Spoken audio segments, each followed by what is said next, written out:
Okay, good morning students.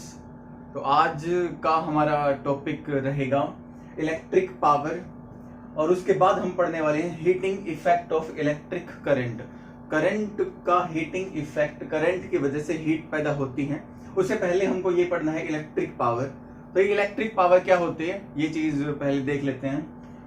तो हमने normal 9th class में भी पढ़ा है पावर के बारे में। तो पावर होता है रेट ऑफ डूइंग वर्क। तो रेट ऑफ डूइंग वर्क क्या होता है? पावर।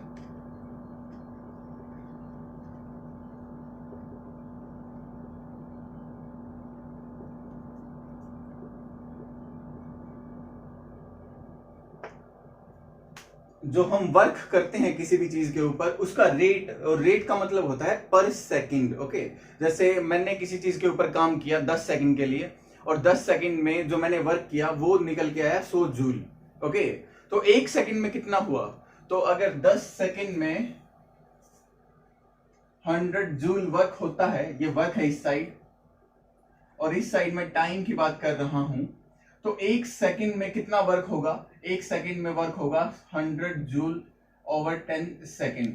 तो इसको मैं सोल्व कर लेता हूं और यहां से 10 जूल पर सेकंड ये आ जाता है। इस पर सेकंड का मतलब क्या है? इसका मतलब है 1 सेकंड में 10 जूल वर्क हुआ है। इसी चीज को हम बोलते हैं पावर। इसी को हम पावर से डिनोट करते हैं, पी से डिनोट करते हैं। तो पावर को कैसे निकाला गया है? पावर को निकाला गया है वर्क जो कि 100 जूल था, 100 जूल था, इसको मैंने टाइम से जो कि 10 सेकंड था उससे डिवाइड किया, तब जाके मेरे पास पावर आती है।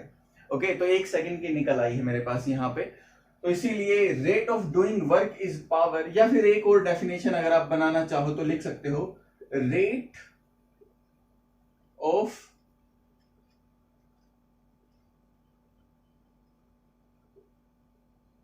Consumption of energy is also power. जो हमारी एनर्जी है वो किस रेट से कंज्यूम हो रही है। कोई डिवाइस है हमारा और वो डिवाइस चल रहा है, करंट वगैरह हम उसको दे रहे हैं, तो वो कितनी एनर्जी यूज कर रहा है। हम एक बैटरी लगा देते हैं, उस बैटरी से एक बल्ब ऑन हो जाता है, तो हमने उस बैटरी की हेल्प से एक एनर्जी ही तो दी है। तो कितनी एनर्जी एक एक सेकंड में जा रही है उस बल्ब के अंदर और वो बल्ब खर्च कर रहा है, तो इसी को क्या बोलने वाले हैं? इसी को हम बोलने वाले हैं पावर। तो कंजप्शन ऑफ एनर्जी का रेट, ये भी हमारा क्या होता है? पावर। तो अगर मैं इसका फॉर्मूला बनाना चाहूं तो यहां से एक फॉर्मूला तो आपके पास है ही, तो power is equal to work over time या फिर एनर्जी पर यूनिट टाइम। लेकिन अगर मैं इलेक्ट्रिकल पावर की बात कर रहा हूं तो इलेक्ट्रिकल क्वांटिटी जैसे कि पोटेंशियल डिफरेंस है, रेजिस्टेंस है, करंट है, इन सब की टर्म्स में क्या फॉर्मूला बनने वाला है इस पावर का, वो चीज मुझे देखनी है। तो मैं एक सिंपल सा सर्किट मान लेता हूं, जैसे कोई ये बल्ब है या फिर कोई वायर है, और इस वायर में मैंने कोई पोटेंशियल डिफरेंस लगा दिया V वोल्ट का, और इस वायर के अंदर यहां A पॉइंट, ये B पॉइंट, इस वायर में कोई करंट चल रहा है हमारा, मान लेते हैं I एम्पियर। I एम्पियर का यहाँ पे करंट चल रहा है। तो करंट चलने का मतलब क्या हुआ? यहाँ पे चार्जेस जा रही हैं A से लेके B तक, चार्ज ही तो चल रहा है ना, यहां से लेके यहां तक, तभी तो करंट चल रहा है हमारा। करंट का चलना ही क्या होता है? चार्जेस का चलना ही क्या होता है? करंट होता है आपका। तो उन चार्जेस को चलवाने के लिए काम कौन कर रहा है? वर्क कौन कर रहा है? यहाँ पे एनर्जी कौन प्रोवाइड कर रहा है? तो बैटरी प्रोवाइड कर रही है यहाँ पे एनर्जी। तो बैटरी का काम यही होता है, पोटेंशियल डिफरेंस प्रोवाइड करना। पोटेंशियल डिफरेंस का मतलब एक एनर्जी ही होती है। जैसे हमने पढ़ा है पोटेंशियल डिफरेंस जो होता है V, उसका फॉर्मूला होता है potential difference is work done per unit charge.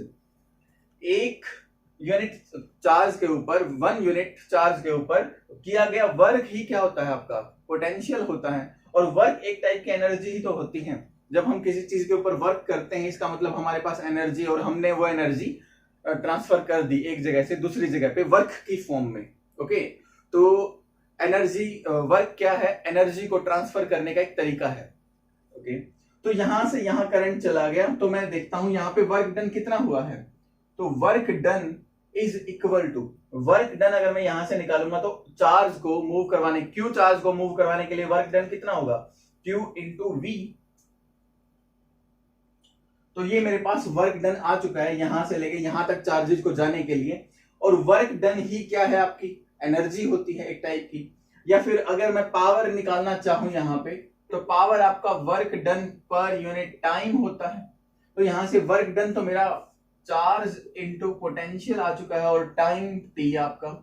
और इस क्वांटिटी को देखो आप यहां पे, charge over time, charge following through a unit cross sectional area in unit time, क्या होता है आपका करंट होता है। तो current is equal to charge per unit time, rate of flow of charge, ये करंट होता है हमारा। तो इस क्वांटिटी को मैं आई में चेंज कर सकता हूं। तो power is equal to V times I बन गया हमारा फॉर्मूला। तो पावर के लिए हमारा एक फॉर्मूला बन चुका है वी आई। पावर के ये भी फॉर्मूले हैं, लेकिन ये मैकेनिकल पावर की हम बात करते हैं। जब हम 9th क्लास में हमने जो फॉर्मूले पढ़े हैं पावर या फिर जो भी टॉपिक थी, वो मैकेनिकल पावर की बात चल रही थी। यहाँ पे मैं इलेक्ट्रिकल पावर की बात कर रहा हूं। तो इलेक्ट्रिकल पावर के लिए मुझे इलेक्ट्रिकल क्वांटिटीज की जरूरत पड़ने वाली है, जैसे कि पोटेंशियल डिफरेंस है, करंट है। तो इन सब के लिए ये आपका फॉर्मूला बन रहा है पावर के लिए ये। और पावर की यूनिट क्या होगी, अगर मैं यूनिट की बात करूंगा एसआई यूनिट की, तो यहां से मैंने देख लिया पावर का फॉर्मूला है वर्क ओवर टाइम। ये बेसिक फॉर्मूला है, आप कहीं भी इसको अप्लाई कर सकते हो। Work is joule and time is second, तो जूल पर सेकेंड। और ये इतनी बार यूज होता है हमारा पावर, बार बार, तो इसको जूल पर सेकेंड को हमने एक अलग से ही नाम दे दिया, जिसको हम बोलते हैं वाट। और इस वाट को कैपिटल डब्ल्यू से हम डिनोट करते हैं। किसी साइंटिस्ट के नाम पे जब कोई यूनिट होती है, उसको ऑनर, सम्मान देने के लिए हम उसको कैपिटल में लिख लेते हैं। तो कैपिटल डब्ल्यू से इसको हम डिनोट करते हैं। सेकंड को कैपिटल से नहीं लिखते हैं, क्योंकि सेकंड कोई साइंटिस्ट नहीं था, सेकंड किसी साइंटिस्ट का नाम नहीं था। जूल एक साइंटिस्ट का नाम था, तो इसीलिए जूल के लिए मैं कैपिटल जे यूज करता हूं। तो ये मेरी पावर है, इलेक्ट्रिकल पावर। अब मैं और भी फॉर्मूले बना सकता हूं पावर के लिए, और भी फॉर्मूले बन सकते हैं। मेरे पास ओम्स लॉ है ना, ओम्स लॉ क्या कहता है, V is equals to I times R.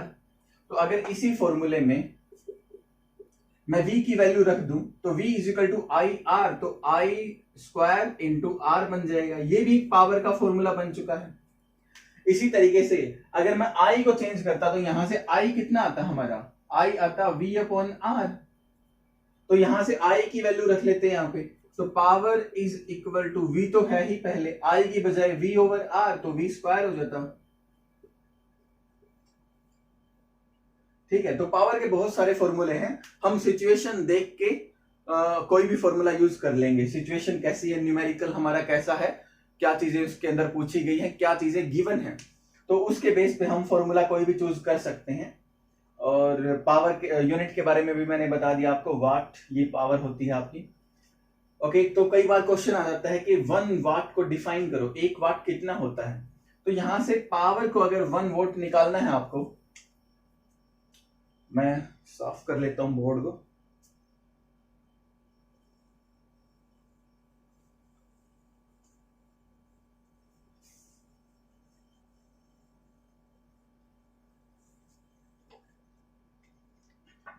तो power is equal to V times I, potential difference into current, ये हमारा एक फॉर्मूला आ चुका था। तो 1 वाट अगर पावर आपको बतानी है, 1 वाट कितना होता है, तो आपको पोटेंशियल डिफरेंस भी कितना लेना पड़ेगा, 1 वोल्ट, और करंट भी कितना चल रहा हो, 1 एम्पियर। ओके, तो जब किसी वायर के अक्रॉस 1 वोल्ट का पोटेंशियल डिफरेंस होगा और उसी वायर के अक्रॉस 1 एम्पियर का करंट चल रहा होगा, तब हम बोलेंगे कि उसकी जो इलेक्ट्रिकल पावर है वो कितनी है, 1 वोल्ट है। तो 1 वोल्ट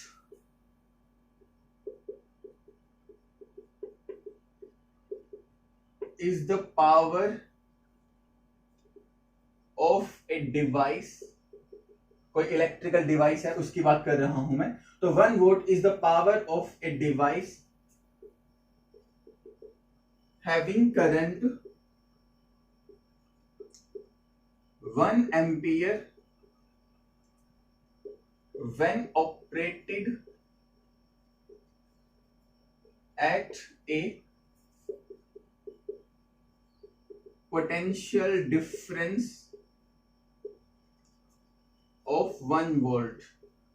तो किसी इलेक्ट्रिकल डिवाइस को जब 1 वोल्ट पे ऑपरेट किया जाएगा और उसके अंदर 1 एम्पियर ही करंट आपका चल रहा है, तब मैं बोलूंगा उसकी इलेक्ट्रिकल पावर कितनी है, 1 वाट है। ये जो 1 वाट है ना, या फिर वाट जो है,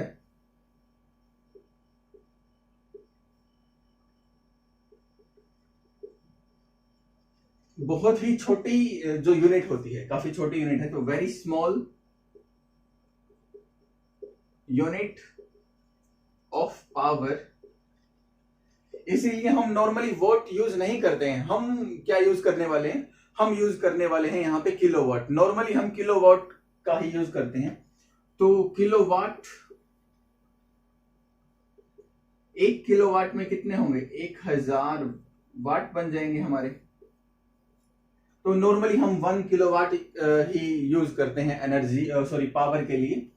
तो ये सब आपका पावर था। अब मैं आपको हीटिंग इफेक्ट ऑफ करंट या हीट के बारे में और बताता हूं।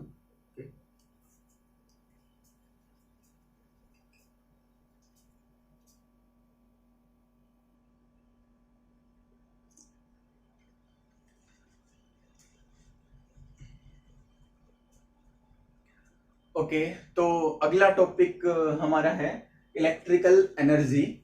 तो इलेक्ट्रिकल एनर्जी के बारे में बात करने वाले हैं और फिर हम फाइनली हमारा जो मेन टॉपिक है heating effect of electric current, उस पर चले जाएंगे। तो पहले इलेक्ट्रिकल एनर्जी समझना पड़ेगा इसके लिए हमको क्या होता है। तो नॉर्मली आप क्या देखते हो, जैसे हमने बल्ब ऑन कर दिया, जैसे ही मैंने बटन ऑन किया, स्विच ऑन किया, हमारा जो बल्ब है वो जलना स्टार्ट हो जाता है, ग्लो करना स्टार्ट हो जाता है। तो ग्लो करने के बाद क्या होता है, वो गर्म भी हो जाता है, आपने देखा होगा वो गर्म हो जाता है। या फिर हमारा फैन चलता है, चलते चलते फैन हमारा गर्म हो जाता है। तो ये सब क्या हो रहा है, जैसे ही हम कोई एनर्जी प्रोवाइड करते हैं किसी डिवाइस को, तो अल्टीमेटली क्या होता है, वो सारी की सारी एनर्जी हीट के अंदर ही कन्वर्ट होती है। हमने एक बैटरी ली, एक सेल लिया, उस सेल की हेल्प से एक छोटा सा बल्ब, कोई एलईडी हमने जला दी, तो उस एलईडी ने हमारी जो बैटरी के अंदर एनर्जी थी वो तो यूज कर ली।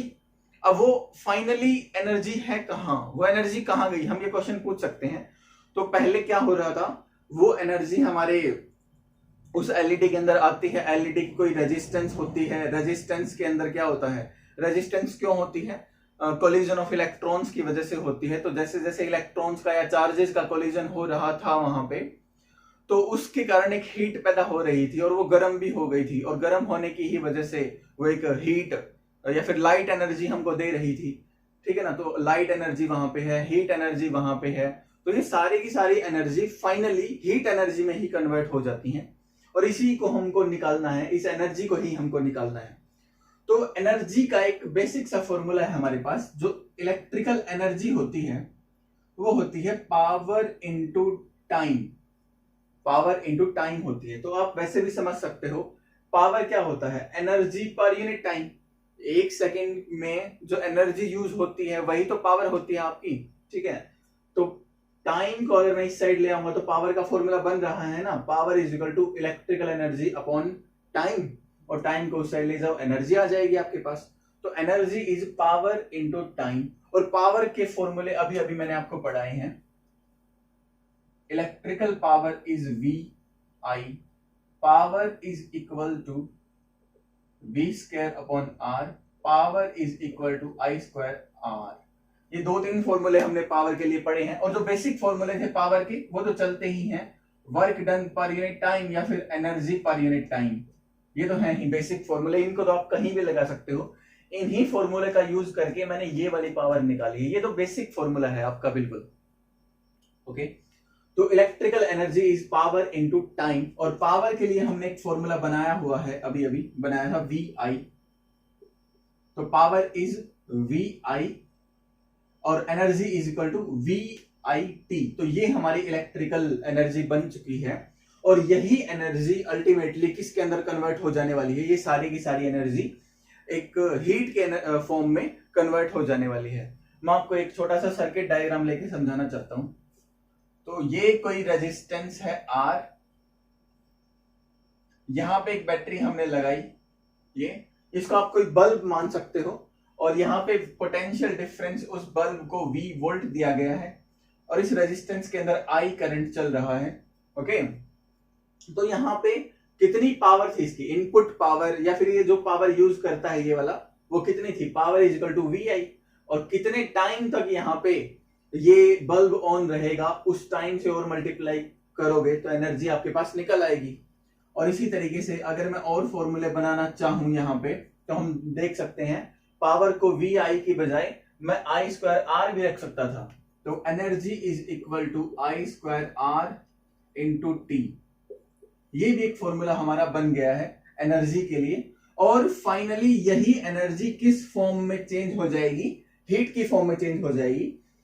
तो heat is equal to I²RT, ये जो हमारा एक फॉर्मूला बन रहा है ना, इसके लिए एक अलग से नाम है, इसको हम बोलते हैं जूल्स लॉ ऑफ हीटिंग।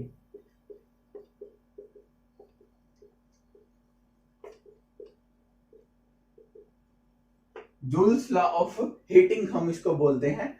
तो इसके अंदर क्या है, जूल्स लॉ ऑफ हीटिंग के अंदर, इसके अंदर फर्स्ट पॉइंट में बताया गया, जो हमारी हीट है, किसी भी डिवाइस से जो हीट निकलने वाली है, वो करंट के स्क्वायर के डायरेक्टली प्रोपोर्शनल है। ठीक है, तो heat is directly proportional to square of current in a circuit. और ये लाइन मैं सिर्फ तभी लिख सकता हूं जब उस सर्किट की रेजिस्टेंस कांस्टेंट होगी। ओके, तो रेजिस्टेंस ऐसा नहीं है बार बार बदल रही हो। तो अगर मैं ऐसे कुछ लिखता हूं, रिलेशन बनाता हूं इन दोनों क्वांटिटीज का, करंट के साथ हीट का, कि जो हीट है वो करंट के स्क्वायर के डायरेक्टली प्रोपोर्शनल है, तो बाकी सारी चीजें आपको कांस्टेंट रखनी होती हैं, तभी ये लाइन ठीक है लिखनी। इसी तरीके से सेकंड में ये बता सकता है, जो हीट है हमारी वो डायरेक्टली प्रोपोर्शनल है किसके, रेजिस्टेंस के। तो heat is directly proportional to resistance of the circuit having a constant current. तो करंट वहां पे क्या होना चाहिए, कांस्टेंट होना चाहिए। तो ये लाइन आप ऐड कर सकते हो यहाँ पे, heat is directly proportional to resistance of the circuit having a constant resistance, या फिर एट ए कांस्टेंट रेजिस्टेंस। इसी तरीके से टाइम के भी हीट हमारी क्या है, डायरेक्टली प्रोपोर्शनल है। तो heat is directly proportional to time for which current is following in the circuit।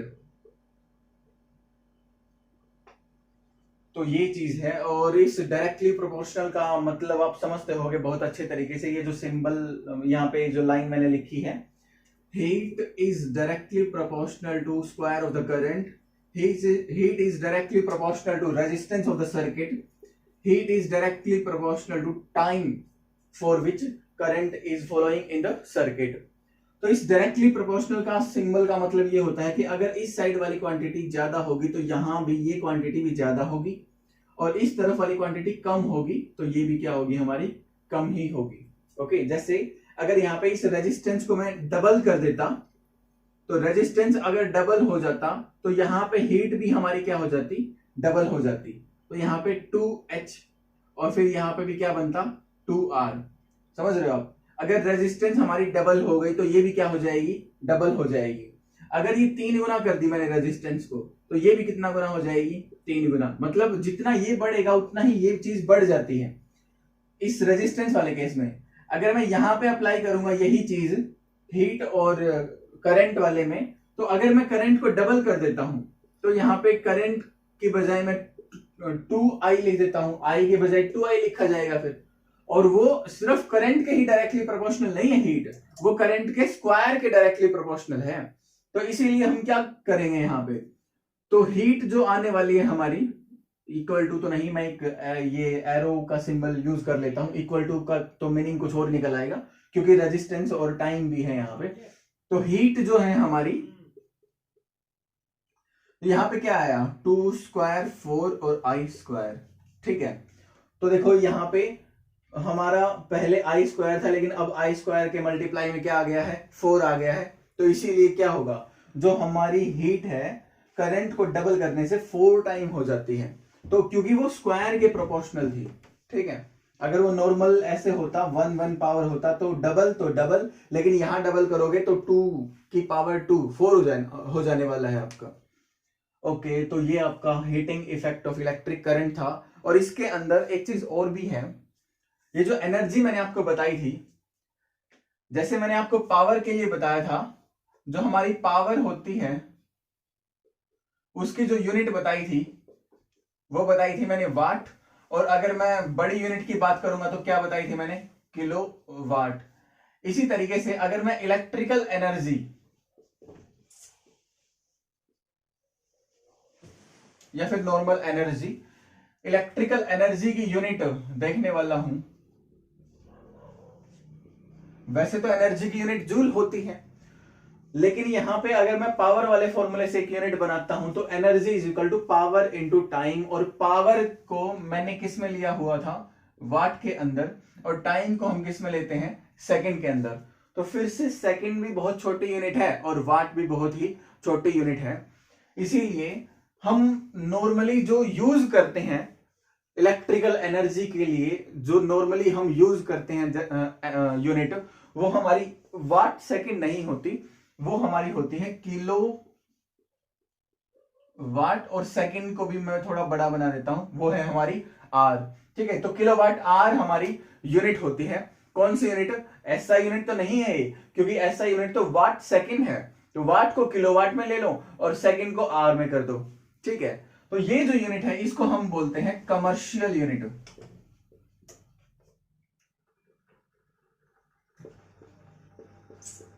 Of energy.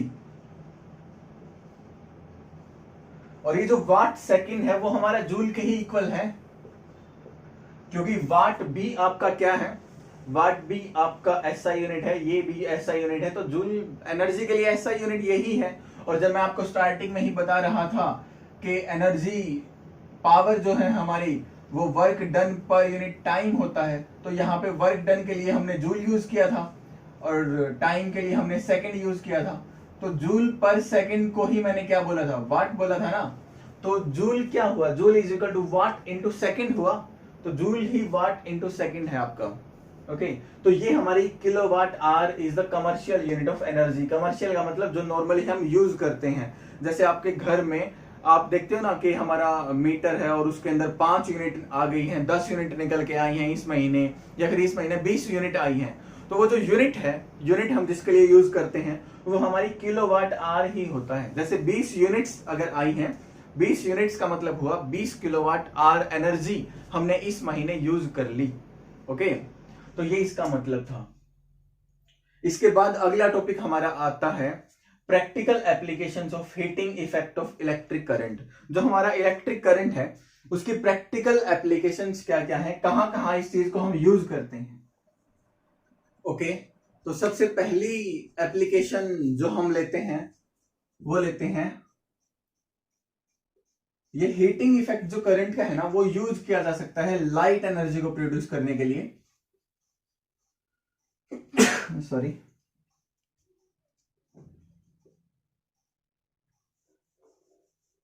To produce light energy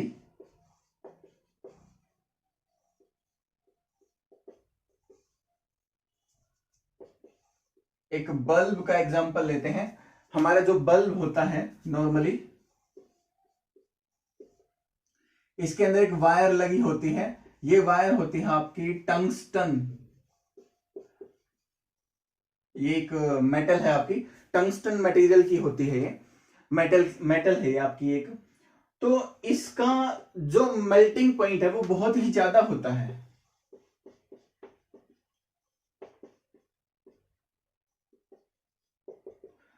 शायद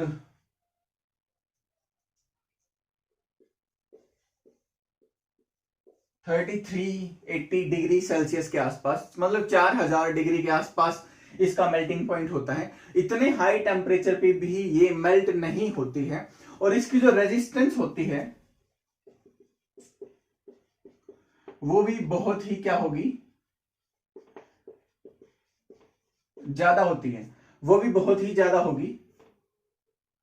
तो इसकी रेजिस्टेंस बहुत हाई है। तो जितनी हाई रेजिस्टेंस होगी, हमारा जो heating, joules law of heating है वो क्या कहता है, जितनी ज्यादा रेजिस्टेंस होगी उतना ही ज्यादा आपका हीट होगा, ठीक है, तो उतनी ज्यादा ही गर्म होगी, और वो गर्म होके वायर क्या हो जाएगी, लाइट एनर्जी को एमिट करना स्टार्ट कर देगी। स्टार्टिंग में जैसे जैसे टेम्परेचर बढ़ता है वो थोड़ा रेडिश रेडिश कलर की हो जाएगी, और ज्यादा टेम्परेचर अगर बढ़ेगा तो फिर वो येलो येलो ग्लो करना स्टार्ट कर देता है ना हमारा बल्ब। तो वही प्रोसेस है इसके अंदर भी। तो हमारी जो बल्ब के अंदर हमने लाइट एनर्जी ली है जो, या फिर हीट एनर्जी भी उसमें निकलती है, मैक्सिमम तो हीट एनर्जी में ही निकलती है, थोड़ी बहुत लाइट एनर्जी भी निकलती है, जिसकी वजह से हमारा जो कमरा है उसमें लाइट आ जाती है। ओके, तो ये इसका जो करंट का हीटिंग इफेक्ट है उसका यूज हमने कर लिया लाइट एनर्जी को प्रोड्यूस करने के लिए। इसी तरीके से एक और इसकी एप्लीकेशन है सिंपल सी, वो होती है आपकी फ्यूज। आपने सुना होगा घर में फ्यूज लगा दिया, फ्यूज उड़ गया है। फ्यूज हमारा एक सेफ्टी डिवाइस होता है।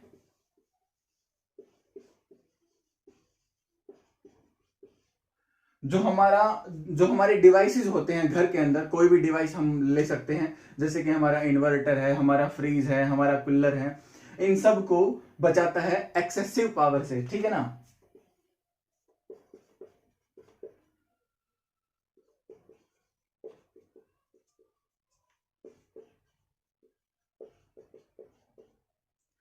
एक्सेसिव करंट,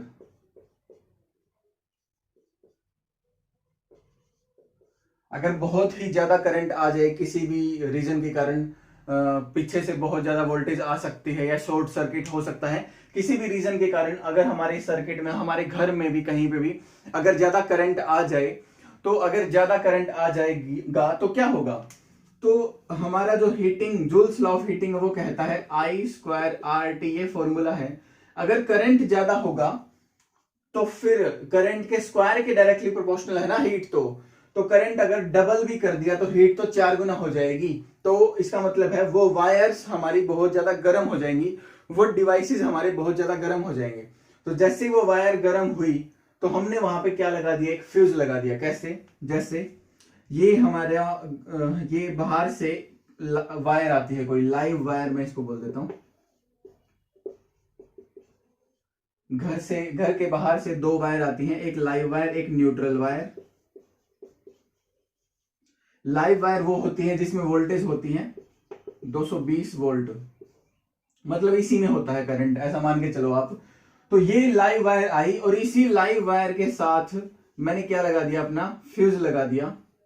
सीरीज के अंदर ये वायर आ रही थी, सीरीज के अंदर इसमें फ्यूज लगा दिया।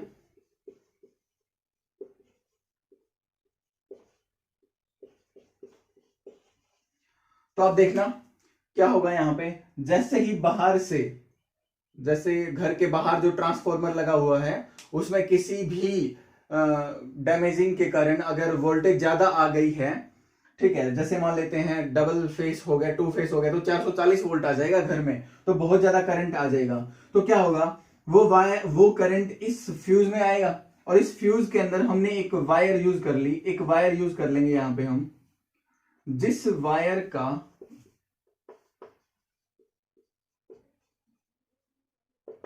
Melting point